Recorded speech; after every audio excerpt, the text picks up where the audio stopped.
Alright, hey everyone, thank you for coming by the channel, but this is just a video about this older laptop here by Hewlett Packard, right? HP 2760p, I think it was about 2012 or 2013, so it's been around for a while, but it's really still a valid machine. It's a pretty solid machine, and I really kind of like this laptop a bit, although it is a little outdated in many respects. But I was having an issue here with this laptop, and you might have had this laptop, or someone you know or something, but maybe you have had this experience with this laptop where the keys, some of the keys might not be working, right? Maybe especially with, like, since you updated or reinstalled Windows or did something with your drivers or reformatted your drive or anything like that. And I had it back in a few years ago when I had this machine up and running before. I had Windows 2007 on it, right? Or let me see here. I'm sorry, Windows 7. Sorry about that.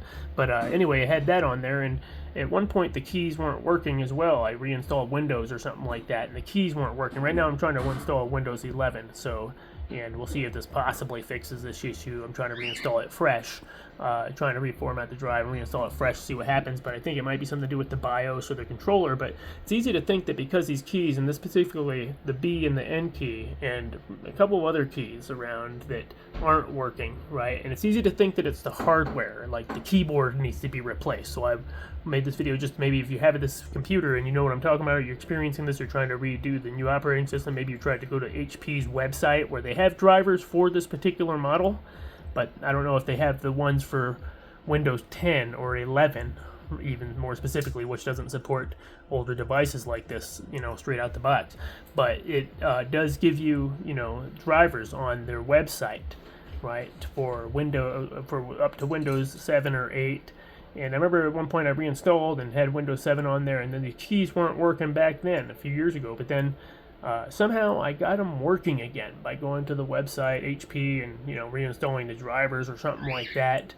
But since I did Windows 10 on here, I wasn't able to get the drivers.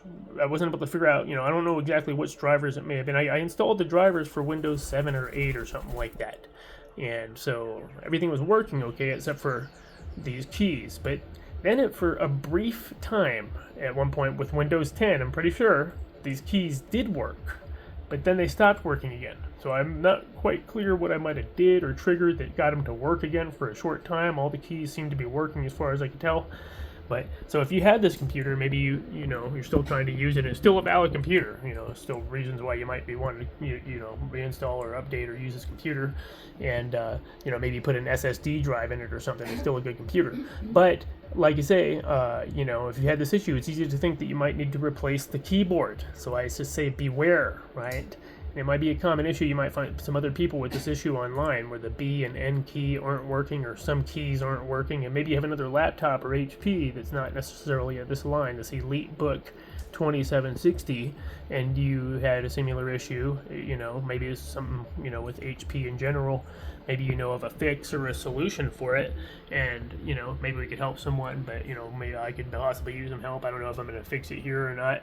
I'm going to try to reinstall the drivers and see if I can do anything with the BIOS that might, if I can figure out what exactly is wrong with it or is triggering that. But if you do have this issue, like I said, it's very possible. I won't want you to replace your keyboard, right, or your motherboard or something like that, and you find out that that's not even actually the problem, right? Maybe maybe the motherboard might be, maybe if you replace that, it might fix it. I don't know, but I'm just saying it's really more like software related. So let me know if you had this issue with this computer. Maybe drop a line. Maybe, and of course I appreciate you liking and even, share with somebody else that might have the same issue or something like that, and ask them if they had any solutions, or if you had any solutions yourself that might be helpful, and or maybe you get something out of this video that helps. Okay, thank you for listening, and we'll see you next time.